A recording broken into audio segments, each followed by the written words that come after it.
안녕하세요. 돈을 공부하는 남자 소페TV의 소페입니다. 이번 주도 힘든 한 주였는데요. 우리가 왜 이렇게 힘든 한 주를 보내고 있느냐? 과거에 없었던 기간 조정을 겪고 있기 때문입니다. 2020년 3월을 보면 코로나 때 하락은 했지만 4월부터 급등이 나왔죠. V자 반등이었습니다. 그런데 지금은 1월부터 지금까지, 아니 작년 말부터 지금까지 꾸준히 하락 추세를 이어지고 있습니다. 이렇게 기간 조정이 길게 되면 사람들이 지쳐서 떠나가기 마련인데요. 지금 6개월이 지나고 나니까 정말 매도세가 나오기 시작했습니다. 우리는 이러는 와중에 떠나는 게 아니라 어떻게 하면 저가에 매수할 수 있는지, 혹은 차곡차곡 쌓아가야 되는지 주간 브리핑 하면서 지켜보자고요. 요약부터 말씀드려보면, 증시 현황에서는 이번 주 오르락 내리락 반복했지만 금요일도 좀 떨어지면서 끝났죠. 하지만 금요일까지 합해서 다 보면은 조금은 상승을 했습니다. 찝찝한 상승을 만들어냈고, 투자 방향을 보게 되면 중국을 떠나는 공룡 기업들이 생겨났고, 6월 초가 됐으니까 경제 지표들이 발표되고 있습니다. 그 발표된 내용을 뒤에서 살펴볼게요. 그리고 마지막으로 지켜볼 것 중에 하나는, 약세장에 돌입했다면 어떻게 될까요? 우리가 좋은 방향, 긍정적으로 보는 것도 중요하지만 그거 아니더라도 최악은 어떻게 됐을까? 그리고 최악의 상황에서 나는 어떻게 대응하면 좋을까? 이런 것을 생각해 두시면 투자할 때 상당히 도움이 됩니다. 이렇게 세 가지 관점으로 지금부터 파헤쳐 보겠습니다. 시작 전에 이런 영상을 계속 받아보고 싶으시다면 구독과 좋아요, 그리고 따뜻한 공유 부탁드립니다. 여러분의 관심이 저를 행복하게 합니다. 감사합니다.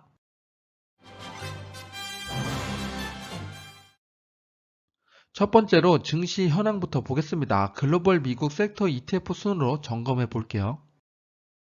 이번 주 글로벌 증시를 보면 대부분의 기업들이 상승하고 있죠. 지난주까지 상승했던 헬스케어 기업들만 좀 빠지고서 나머지는 상승을 합니다.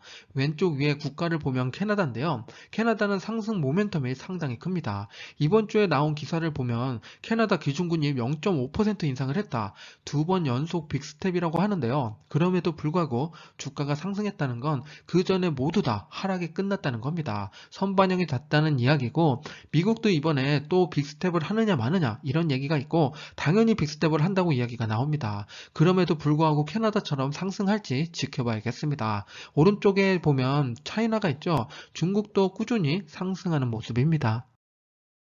이번 주 미국 증시를 보면 대부분의 기업들이 상승을 했습니다. 금요일에 주가가 빠져서 이번 주 좀 내려온 거 아니냐라고 생각할 수 있겠지만, 그 전에 상승폭이 더 컸기 때문에 그래도 차곡차곡 조금씩 올라가고 있습니다. 빅테크 기업 중에서 크게 올라간 기업 두 개가 보이시죠? 구글이랑 아마존입니다. 두 개 기업은 액면 분할을 했죠. 주식 분할을 했습니다. 그로 인해서 주가 상승 모멘텀이 조금 더 작용되고 있고요. 그리고 섹터를 보게 되면 헬스케어는 그동안에 좀 많이 올랐었죠. 조정을 받고 있습니다.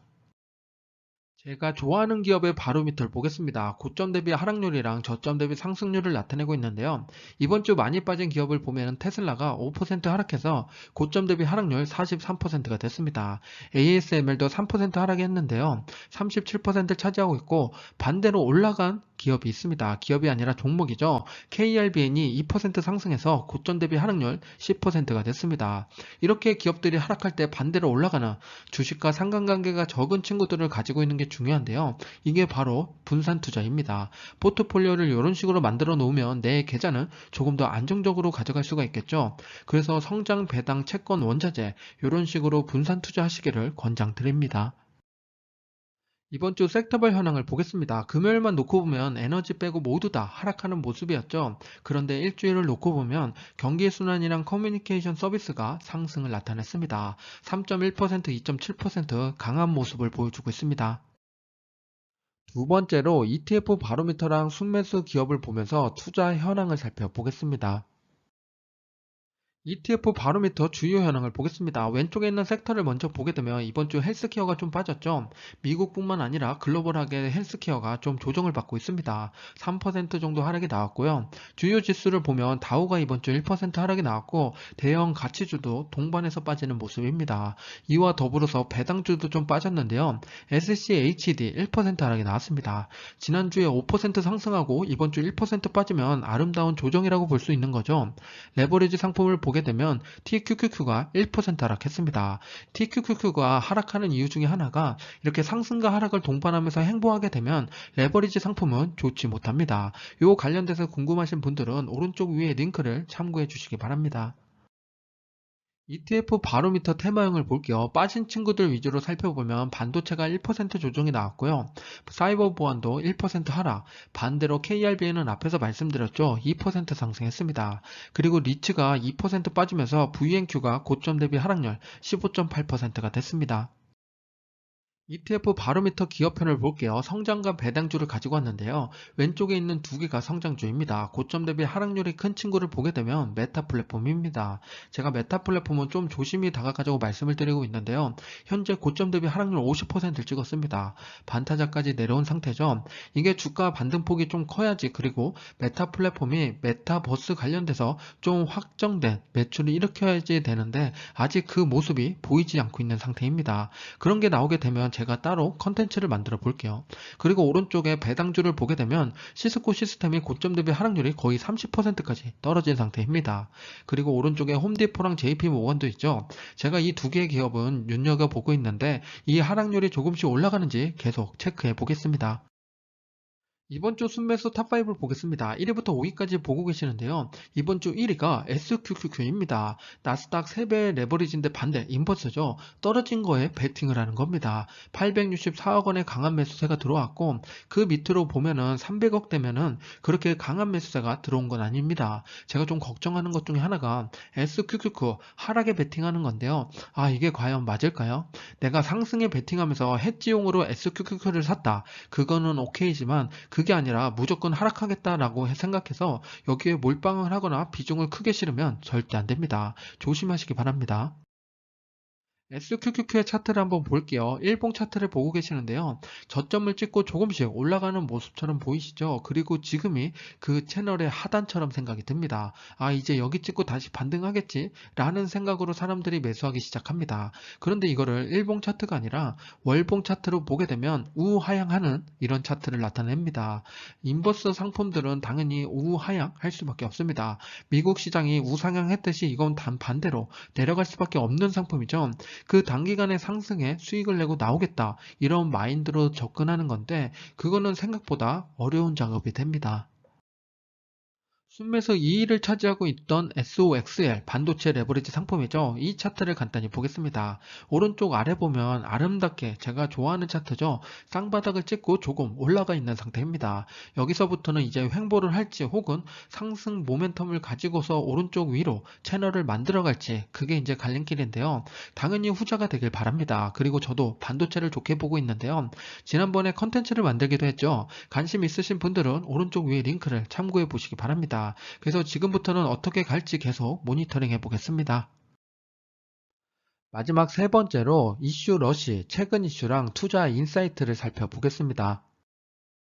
우리 주식계좌의 중요한 이슈가 되는 5가지 기사를 보겠습니다. 첫 번째는 애플이 아이패드 생산 기지를 베트남으로 이전한다고 했죠. 중국 봉쇄랑 생산 차질이 잦아지니까 내린 결과입니다. 애플은 아예 공장을 이원화하기 시작했습니다. 두 번째는 또 중국 관련된 기사인데요. 아마존도 중국을 떠난다고 합니다. 전자책 판매를 중단한다고 하는데요. 중국의 자국 중심의 정책이랑 폐쇄적인 모습은 공룡 기업들을 질리게 하는 것 같습니다. 중국은 오히려 자국 소비를 중국으로 채워가니까 좋다고 할 수 있겠지만 글로벌 시장을 바라보는 시선은 그렇게 곱지가 않습니다. 세 번째는 테슬라가 10% 인원 감축을 한다고 하니까 금요일에 주가가 9%나 하락에 나왔죠. 지난주에 제가 인원 감축하는 회사랑 임금을 올리는 기업 소개해 드렸었죠. 거기를 한번 신경 써보실 필요가 있습니다. 그리고 추가로 테슬라 기사 끝부분을 보게 되면은 시간당 일하는 사람은 늘어날 거다라고 얘기합니다. 이거는 좀 추측을 해보면은 임원을 자르고 우리가 실제로 일하는 사람들을 늘리겠다, 이런 식으로 추측해 볼 수 있는데 실제로 그런지 한번 지켜보겠습니다. 네 번째는 경제지표에 대한 이야기인데요. 5월 일자리가 31만 개를 예측했는데 그 이상의 결과가 나왔죠. 39만 개나 증가했습니다. 추가로 실업률 또한 드라마틱한데요. 3.6%, 거의 완전 고용에 가까워진 상태입니다. 이 좋은 숫자는 파월로부터 인플레를 잡기 위한 더욱더 강력한 양적 긴축을 불러일으키고 금리 인상을 빅 스텝으로 더 할 수 있는 힘을 주게 됩니다. 그러니까 시장이 더 나쁘게 받아들이면서 금요일날 하락으로 마감을 했죠. 참 아이러니한 지표입니다. 마지막 다섯 번째는 뱅크 오브 아메리카가 과거 26번의 약세장에서 단기 상승이 17번이나 일어났다. 그러니까 지금 반등하는 거 너무 기뻐하지 말라고 합니다. 나쁜 놈이죠. 그런데 실제로 그런지 과거 약세장을 한번 살펴볼 필요가 있습니다. 바로 뒤에서 조금 더 자세히 다뤄볼게요. 약세장의 유형은 크게 네 가지로 나눠서 볼 수가 있습니다. 첫 번째는 짧고 얇은 약세장으로 2020년 코로나 때 발생했던 약세장이죠. 35%까지 급락이 나왔는데 1개월 만에 반등을 하기 시작합니다. 짧고 굵게 끝내는 거니까 당연히 가장 아름다운 약세장 중에 하나입니다. 두 번째 약세장은 길고 깊은 약세장입니다. 2008년도에 일어났는데요. 그때 58%까지 하락이 나왔고 그 기간은 17개월이나 됩니다. 1년 넘는 기간 동안 하락을 이어갔으니까 정말 지칠 수밖에 없겠죠. 그리고 요거를 조금 더 넓게 보게 되면은 오른쪽에 보면 세 번의 반등이 있었죠. 11% 상승, 18% 그리고 20% 상승이 나옵니다. 저점 대비 상승률이 이렇게 나온다고 우리가 좋아하는 게 아니라 이걸 올라갈 때 정말 어떤 모멘텀으로 올라가느냐에 따라서 약세장이 계속 이어지는 것 중에 단기 반등인지 혹은 정말 꺾고 올라가는 상승 채널을 만들어 가는 건지 생각해 볼 필요가 있습니다. 지금도 이렇게 잠깐 반등하는 게 단기간의 반등이다 라고 얘기하는 게 뱅크 오브 아메리카죠. 그런데 이게 아니라 진짜 약세장에서 강세장으로 이어갈지 그거는 하나의 트리거가 발생돼야 됩니다. 세 번째 약세장은 느린 하락인데요. 지금 보면 1980년도에 28% 정도 빠졌는데 그 기간이 2년에 가깝습니다. 2년 동안 야금야금 빠졌다는 이야기죠. 지금의 약세장이랑 좀 거리가 먼 감이 있습니다. 이렇게 느린 하락은 사람을 더욱더 지치게 하기도 합니다.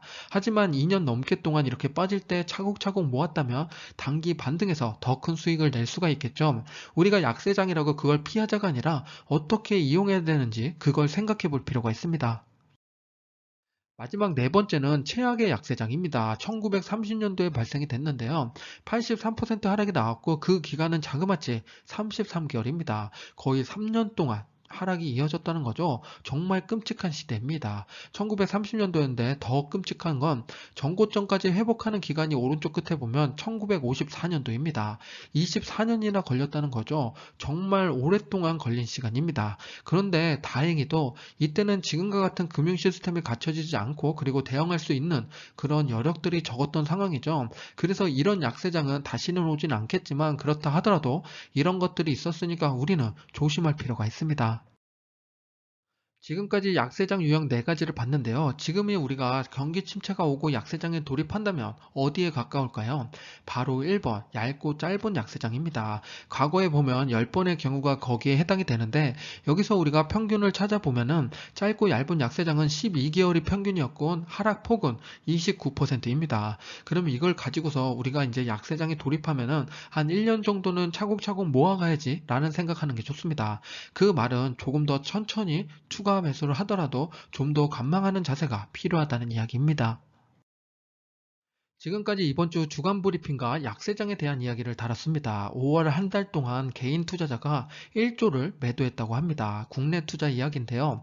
그 말은 포기한 사람들이 많아졌다는 이야기인데 그분들은 아마 큰 수익을 생각하고 곧 오를 거야 오를 거야 버티고 버티다 지쳐서 나갔을 겁니다. 기대가 큰 만큼 상처가 큰 법이죠. 그래서 우리는 올바른 장기 투자를 위해서 기대도 좋지만 제약도 생각하면서 지혜로운 투자를 하자고요. 지금까지 수피였습니다. 감사합니다. 성공 투자하세요.